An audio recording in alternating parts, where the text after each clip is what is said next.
Welcome to AI Bedtime Stories. Today's story is called The Lanterns of Lumbini. In the gaslit streets of Victorian Lumbini, where steam engines hissed and the air was thick with the scent of spiced tea and machine oil, the people of the city prepared for the annual Buddha Day celebrations. This day, commemorating the enlightenment of Siddhartha Gautama, was marked not by the ringing of temple bells but by the release of 1,000 lanterns into the night sky, each one carrying prayers and meditations aloft in the warm spring air. Nathaniel Swift, a clockwork engineer of some renown, had never given much thought to the spiritual teachings of the Buddha.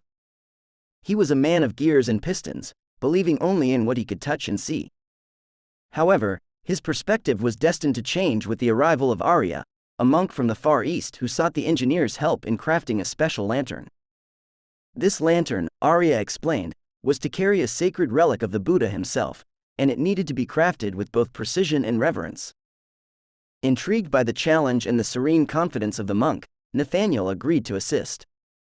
As they worked together in Nathaniel's workshop, surrounded by the ticking of 100 clocks and the soft glow of gas lamps, Arya shared stories of the Buddha's life and teachings. Nathaniel, initially skeptical, found himself drawn to the tales of compassion, mindfulness, and the pursuit of enlightenment. The collaboration between the engineer and the monk soon blossomed into a deep friendship. Nathaniel learned to appreciate the quiet moments of contemplation that Arya wove into their work sessions, and Arya grew fascinated by the mechanical wonders that Nathaniel conjured from brass and steam. As Buddha Day approached, the city of Lumbini transformed. Streets were draped in colorful banners, and the air buzzed with excitement and the clang of metal as final preparations were made.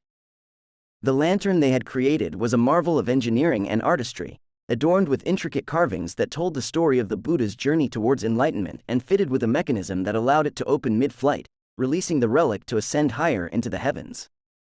On the evening of Buddha Day, the people of Lumbini gathered in the main square, where the great release would take place.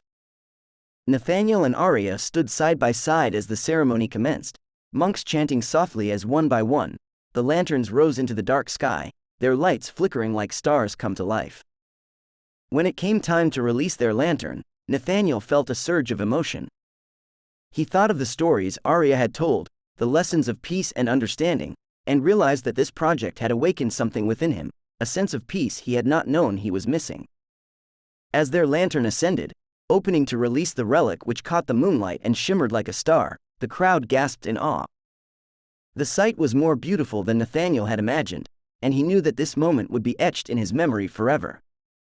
In the years that followed, Nathaniel's work began to reflect the balance and harmony he had learned from Arya.